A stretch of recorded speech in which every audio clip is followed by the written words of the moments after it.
Hello दोस्तों, मैं उमा शंकर आपको अपना यूट्यूब चैनल ट्रिकी बाई विश्वता में स्वागत करता हूं। दोस्तों, आज मैं 12th क्लास का चैप्टर 1 मानव भूगोल प्रकृति एवं विषय क्षेत्र से related topic by topic question लेकर आया हूं, जो आपके लिए बहुत ही इम्पोर्टेंट है। इसीलिए इस चैप्टर को ज़रूर से ज़रूर देखिएगा और हो सके तो मेरे चैनल को शेयर तथा सब्सक्राइब करना नहीं भूलेंगे दोस्तों। तो चलिए दोस्तों, आज मैं आप लोगों को 12th क्लास का NCERT जियोग्राफी चैप्टर 1 मानव भूगोल प्रकृति एवं विषय क्षेत्र से रिलेटेड बहुत ही इम्पोर्टेंट क्वेश्चन लेकर आया हूँ।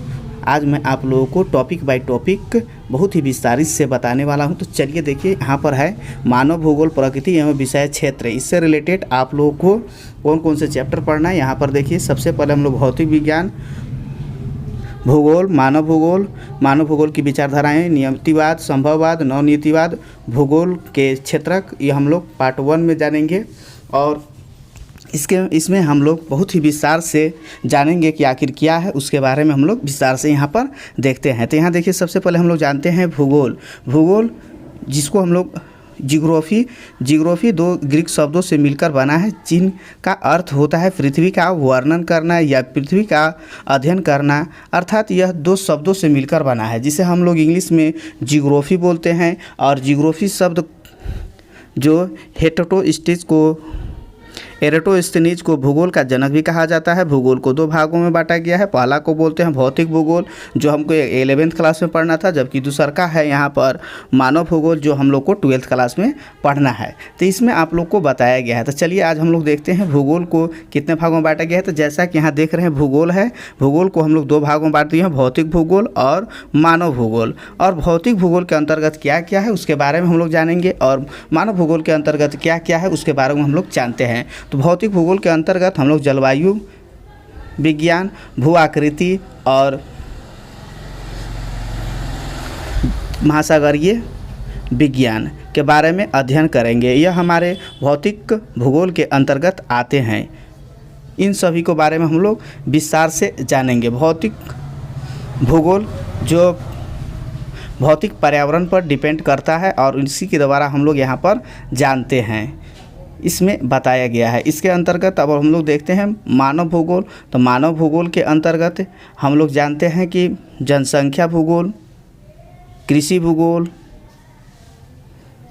परिवहन भूगोल और पर्यटन भूगोल आते हैं। ये आप लोग को मानव भूगोल के अंतर्गत आते हैं। इन सभी को हम लोग जानेंगे। तो चलिए देखते हैं। अब हम लोग देखते हैं मानव भूगोल क्या है, उसके बारे में हम लोग देखते हैं। तो मानव भूगोल के वैसा भूगोल है जिसमें मानव के भूगोलों के बारे में बताया जाता है। तो यहाँ लिखा हुआ है, आधुनिक मानव भूगोल का जनक फ्रेडरिक रेक्टेल को माना जाता है। उन्होंने अपनी किताब एंथ्रोपोलियोग्राफी के अंदर मानव भूगोल का वर्णन किया है।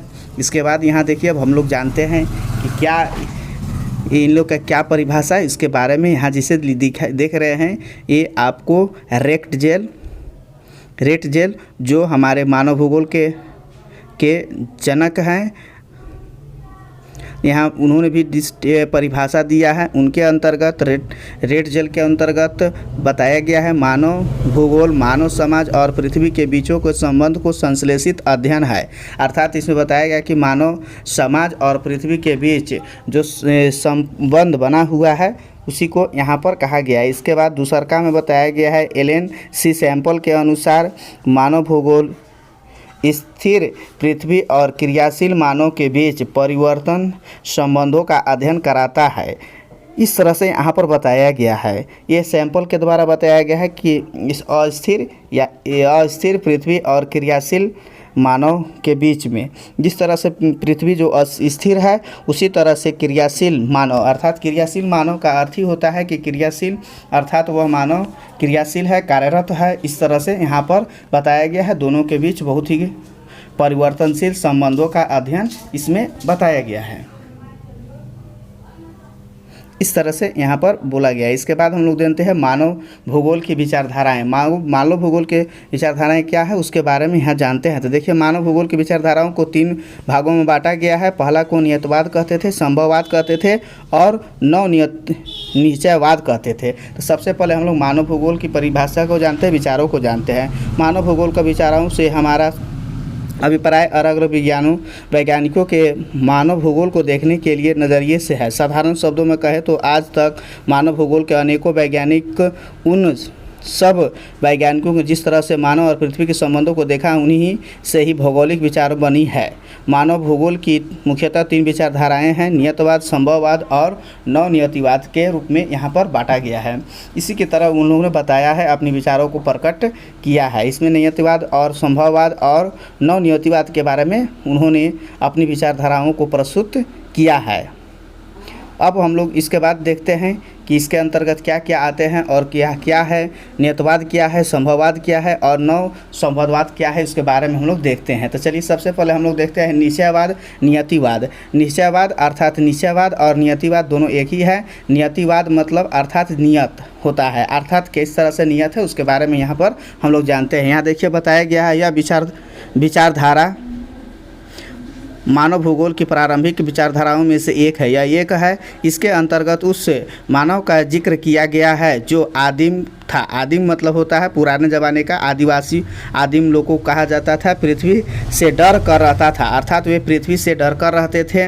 इसके अंतर्गत वहाँ पर क्यों डर कर रहते थे? क्योंकि प्रौद्योगिकी का स्तर निम्न था, मानव विकास के ना के बराबर था और मानव प्रकृति के सुनता था, उसकी पूजा करता था और उससे डरता था। इस तरह से यहाँ पर बताया गया है। उन्होंने खुद को पृथ्वी के अनुसार ढल लिया था क्योंकि वह पृथ्वी को प्रभावित नहीं करना चाहते थे। इस तरह से बताया गया है। इसके विशेषताओं में देखिए यहाँ बताए थे, प्रौद्योगिकी का स्तर निम्न था, मानव विकास न का बराबर था, मानव पृथ्वी के सुनता था, पृथ्वी के पूजा पाठ करता था, उससे डरता था। और यहाँ बताया गया है, मानव सीधे तौर पर पृथ्वी पर निर्भर रहता था, वह किसी भी प्रकार से पृथ्वी को प्रभावित नहीं करता था। इस विचारधारा के अनुसार पृथ्वी ज़्यादा शक्तिशाली थे और मानव अपने अनुसार चलती थी।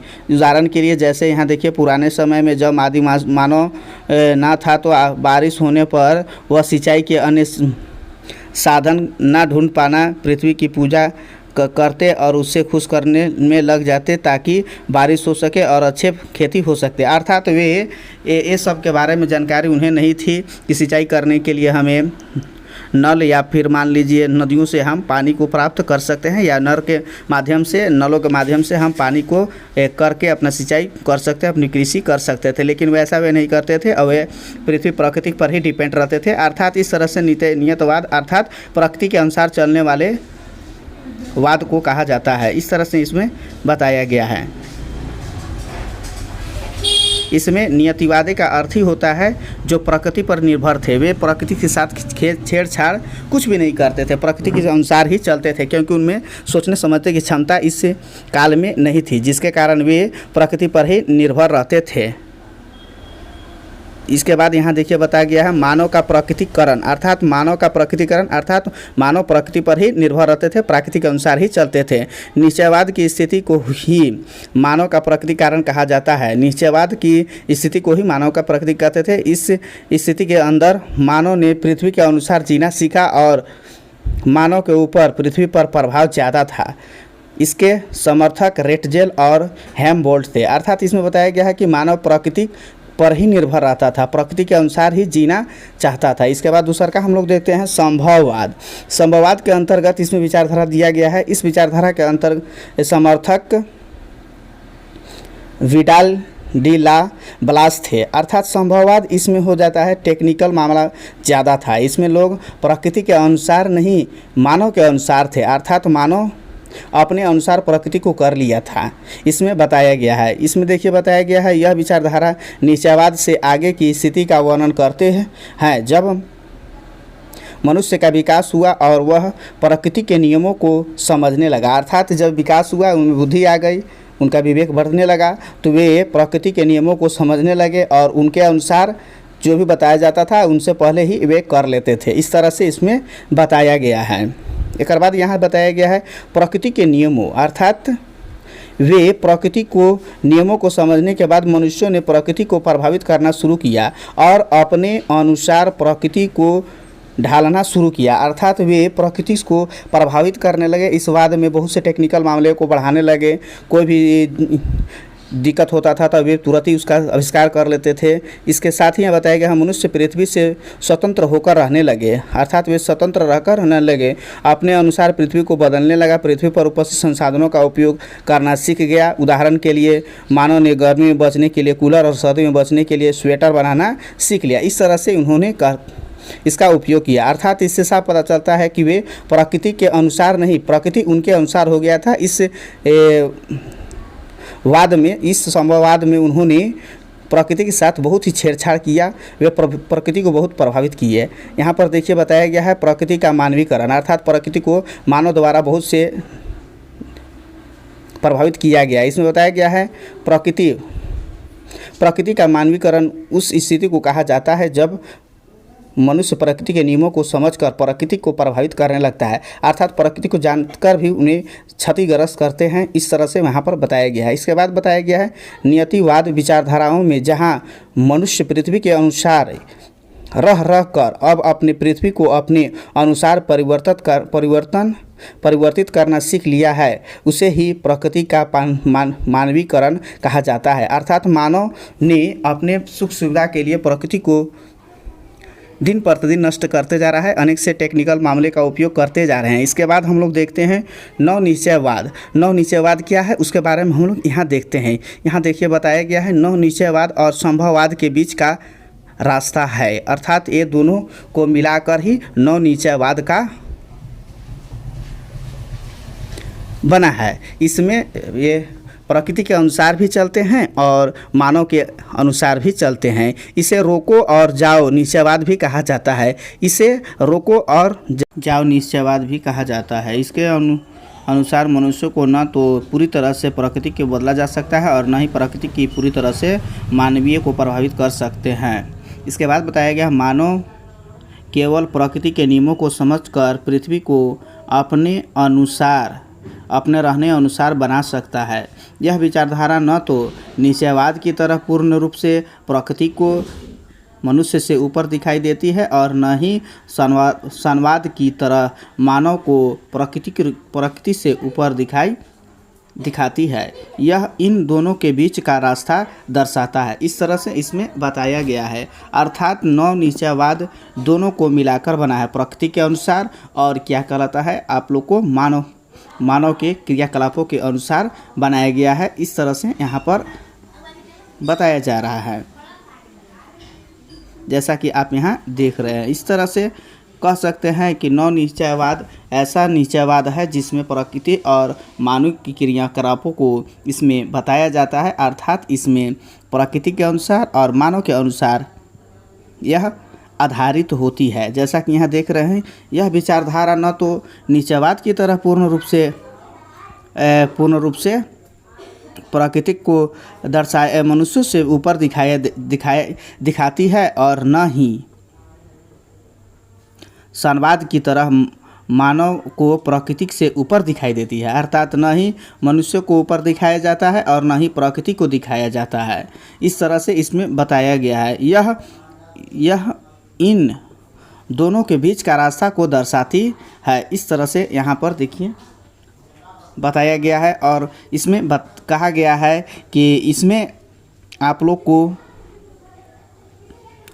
संभववाद की तरह मानव को प्रकृति से ऊपर दिखाती है और यह दोनों को बीच का रास्ता को दर्शाता है। इसके बाद हम लोग देखेंगे मानव भूगोल के क्षेत्र, अर्थात मानव भूगोल के क्षेत्र क्या है उसके बारे में। यहाँ देखिए पहला में होगा नगरीय भूगोल, जनसंख्या भूगोल, आर्थिक भूगोल, आवास भूगोल और सामाजिक भूगोल। ये सब भूगोल के बारे में हम लोग पार्ट 2 के वीडियो में जानेंगे।